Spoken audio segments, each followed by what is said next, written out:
Muy buenos días, apreciados hermanos. Les saluda su amigo el pastor Eleazar Santiago Morales. Hoy es martes 21 de octubre y la escuela sabática se titula El Señor es un guerrero. Leemos en el libro de Éxodo capítulo 2, versículo 23 al versículo 25. Aconteció que después de muchos días murió el rey de Egipto, y los hijos de Israel gemían a causa de la servidumbre, y clamaron, y subió a Dios el clamor de ellos con motivo de su servidumbre, y oyó Dios el gemido de ellos, y se acordó de su pacto con Abraham, Isaac y Jacob, y miró Dios a los hijos de Israel, y los reconoció Dios. En el mismo libro de Éxodo, el capítulo 12, versículo 12 nos dice: Pues yo pasaré aquella noche por la tierra de Egipto, y heriré a todo primogénito en la tierra de Egipto, así de los hombres como de las bestias, y ejecutaré mis juicios en todos los dioses de Egipto. Yo, Jehová. En el mismo libro de Éxodo capítulo 12, pero el versículo 13 declara: Y la sangre os será por señal en las casas donde vosotros estéis. Y veré la sangre y pasaré de vosotros, y no habrá en vosotros plaga de mortandad cuando hiera la tierra de Egipto. Ahora en el capítulo 15 del libro de Éxodo, en el versículo 3 al versículo 11, declara: Jehová es varón de guerra, Jehová es su nombre. Echó en el mar los carros de Faraón y su ejército, y sus capitanes escogidos fueron hundidos en el mar rojo. Los abismos los cubrieron, descendieron a las profundidades como piedra. Tu diestra, oh Jehová, ha sido magnificada en poder. Tu diestra, oh Jehová, ha quebrantado al enemigo, y con la grandeza de tu poder has derribado a los que se levantaron contra ti. Enviaste tu ira, los consumió como a hojarasca. Al soplo de tu aliento se amontonaron las aguas, se juntaron las corrientes como en un montón. Los abismos se cuajaron en medio del mar. El enemigo dijo: perseguiré, apresaré, repartiré despojos. Mi alma se saciará de ellos. Sacaré mi espada, los destruiré. Soplaste con tu viento, los cubrió el mar. Se hundieron como plomo en las impetuosas aguas. ¿Quién como tú, oh Jehová, entre los dioses? ¿Quién como tú, magnífico en santidad, terrible en maravillosas hazañas, hacedor de prodigios? Es interesante, apreciados hermanos y amigos, que durante su prolongada permanencia en Egipto, los israelitas olvidaron al Dios verdadero de sus antepasados. Como demostraron muchos episodios de su peregrinar por el desierto, su conocimiento del Dios de Abraham, Isaac y Jacob se habían desvanecido y habían incorporado elementos paganos en sus prácticas religiosas, como recordamos aquella escena que se encuentra registrada en el libro de Éxodo capítulo 32, versículo 1 al versículo 4, donde nos dice: Viendo el pueblo que Moisés tardaba en el descender del monte, se acercaron entonces a Aarón y le dijeron: Levántate, haznos dioses que vayan delante de nosotros, porque a este Moisés, el varón que nos sacó de la tierra de Egipto, no sabemos qué le haya acontecido. Y Aarón les dijo: Apartad los zarcillos de oro que están en las orejas de vuestras mujeres, de vuestros hijos y de vuestras hijas, y traédmelos. Entonces todo el pueblo apartó los zarcillos de oro que tenían en sus orejas, y los trajeron a Aarón. Y él los tomó de las manos de ellos, y le dio forma con buril, e hizo de ello un becerro de fundición. Entonces dijeron: Israel, estos son tus dioses que te sacaron de la tierra de Egipto.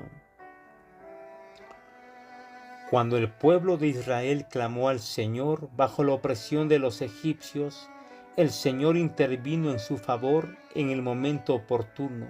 Sin embargo, el conflicto descrito en los primeros 12 capítulos del libro de Éxodo fue mayor que una simple lucha de poder entre Moisés y el faraón. Según la ideología bélica del antiguo cercano oriente, los conflictos entre pueblos se consideraban en última instancia conflictos entre sus respectivos dioses.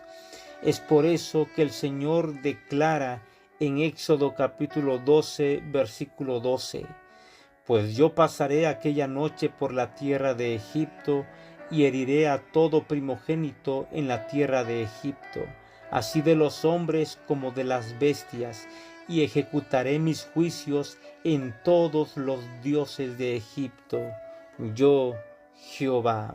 Por tal motivo, apreciados hermanos y amigos, el Señor ejecutó su juicio no solo sobre el faraón, sino también sobre los dioses de Egipto, esos poderosos demonios de los cuales habla el libro de Levíticos capítulo 17, versículo 17, donde nos dice: y nunca más sacrificarán sus sacrificios a los demonios, tras de los cuales han fornicado. Tendrán esto por estatuto perpetuo por sus edades. También descrito en Deuteronomio capítulo 32, versículo 17. Sacrificaron a los demonios y no a Dios, a dioses que no habían conocido, a nuevos dioses venidos de cerca, que no habían temido vuestros padres. Es interesante, apreciados hermanos, que detrás del poder opresor y del injusto sistema social de Egipto estaban esos poderosos demonios a los cuales el Señor juzgó y condenó. Dios está en guerra con el pecado y no tolerará este conflicto para siempre, porque el salmista declara ahí en el Salmo capítulo 24, versículo 8, ¿quién es este Rey de gloria? Jehová el fuerte y valiente, Jehová el poderoso en batalla. Apocalipsis capítulo 19, versículo 11 también declara: entonces vi el cielo abierto y he aquí un caballo blanco, y el que lo montaba se llamaba Fiel y Verdadero, y con justicia juzga y pelea.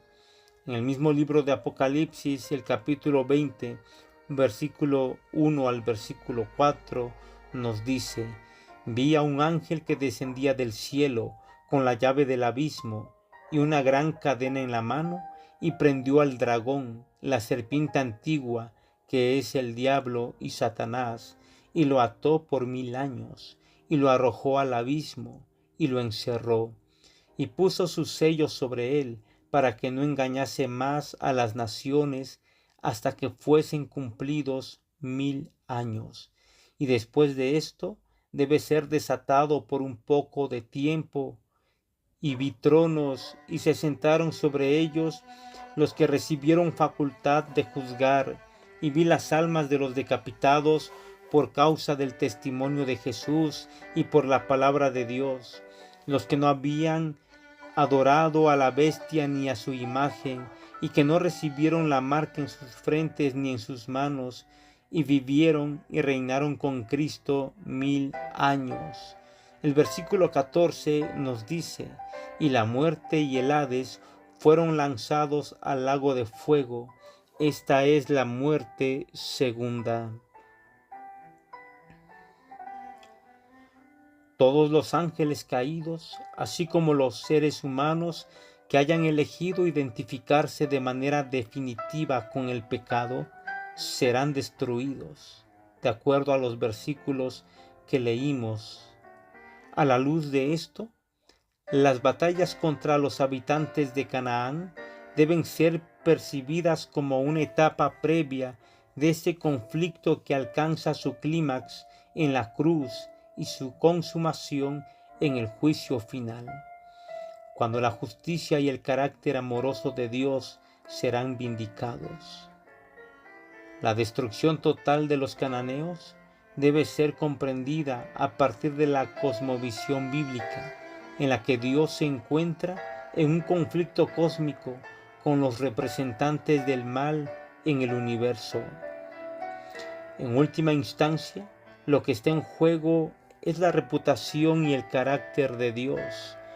El libro de Romanos capítulo 3 versículo 4 nos dice: de ninguna manera, antes bien sea Dios veraz y todo hombre mentiroso, como está escrito, para que seas justificado en tus palabras y venzas cuando fueres juzgado.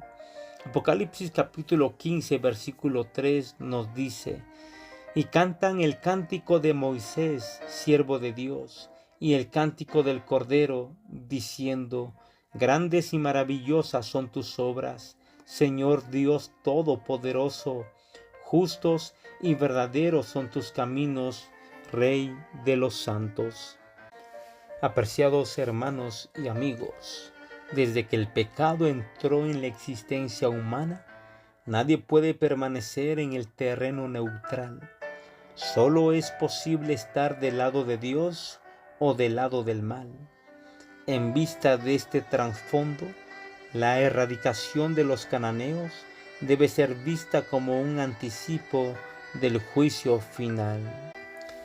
En los comentarios de la sierva del Señor, Elena G. de White, nos dice: la hueste hebrea marchaba en perfecto orden.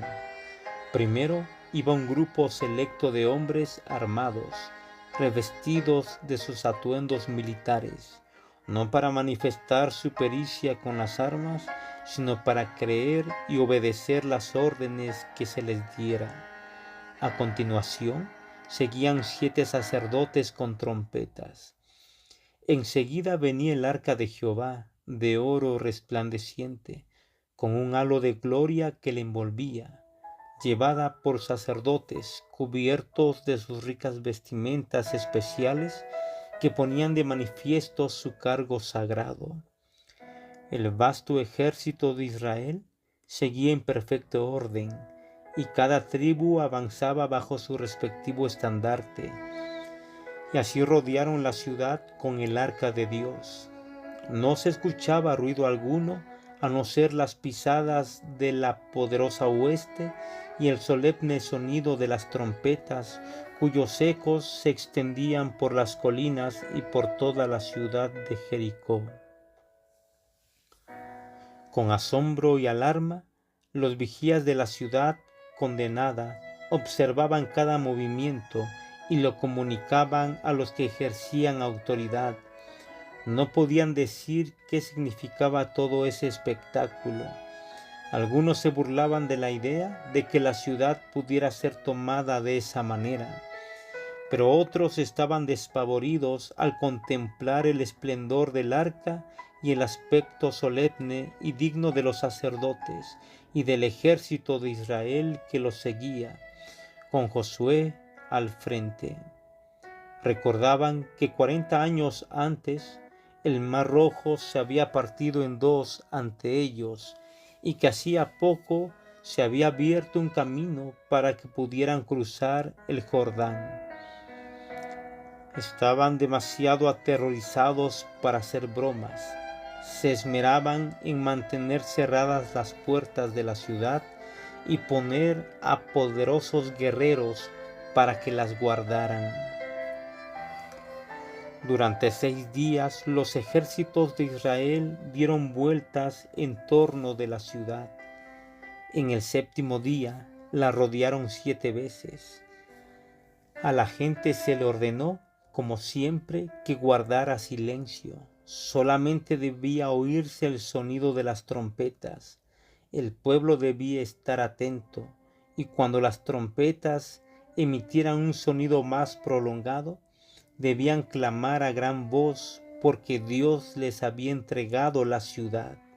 Al 7º día se levantaron al despuntar el alba, y dieron vuelta a la ciudad de la misma manera 7 veces. Solamente ese día dieron vuelta alrededor de ella 7 veces. Y cuando los sacerdotes tocaron las bocinas la 7ª vez, Josué dijo al pueblo: gritad, porque Jehová os ha entregado la ciudad. Entonces el pueblo gritó, y los sacerdotes tocaron las bocinas, y aconteció que cuando el pueblo hubo oído el sonido de la bocina, gritó con gran vocerío, y el muro se derrumbó. El pueblo subió luego a la ciudad, cada uno derecho hacia adelante, y la tomaron. Dios quería demostrar a los israelitas que no podían atribuirse la conquista de Canaán. El capitán de la hueste de Jehová venció a Jericó. Él y sus ángeles estaban implicados en esa victoria. Cristo ordenó a los ejércitos del cielo que derribaran los muros de Jericó y prepararan así una entrada para Josué y los ejércitos de Israel. Dios, mediante este maravilloso milagro, no solamente fortaleció la fe de su pueblo en su capacidad de subyugar a sus enemigos, sino que los reprendió por su anterior incredulidad. Jericó había desafiado a los ejércitos de Israel y al Dios del cielo, y cuando contemplaron la hueste de Israel que marchaba alrededor de su ciudad, cada día sus habitantes se sintieron alarmados, pero contemplaban sus poderosas defensas, sus muros elevados y sólidos, y se sentían seguros de que podrían resistir cualquier ataque. Pero cuando sus poderosos muros de repente se resquebrajaron y cayeron con un estrépito semejante al de un fortísimo trueno, quedaron paralizados de terror y no pudieron ofrecer resistencia.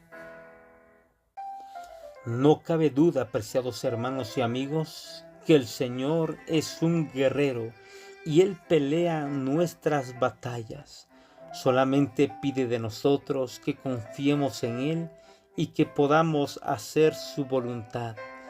El propósito de Dios es manifestar sus milagros a través de nosotros y así fortalecernos mientras caminamos rumbo hacia la Canaán celestial. Así que no olvides, el Dios a quien tú sirves, el Dios a quien tú sigues, el Dios que anhela verte triunfar cada día, va a tu lado como poderoso guerrero y te ayudará a ganar tus batallas día con día. Solamente sé fiel a Él y mantente siempre del lado de la verdad. Que Dios te bendiga grandemente en este nuevo día. Vamos a orar. Querido Padre Celestial, te damos gracias en esta mañana por tu amor y por tu misericordia. Gracias porque en esta lección de escuela sabática nos enseñas que tú eres un poderoso guerrero que peleas a favor de tu pueblo y que les das la victoria. Y un día no muy lejano estaremos en la patria celestial. Padre eterno, con esa confianza comenzamos esta nueva mañana. Bendícenos en este día y permite, Padre eterno, que el Espíritu Santo nos dé sabiduría para tomar decisiones correctas para vida eterna. Quédate en medio de nosotros. Bendice a nuestros hijos, bendice a nuestro cónyuge y que tu presencia se manifieste aquí en nuestro hogar. Te lo pedimos todo en el nombre santo de Cristo Jesús. Amén. Que Dios te bendiga grandemente, apreciado hermano, hermana, amigo, amiga.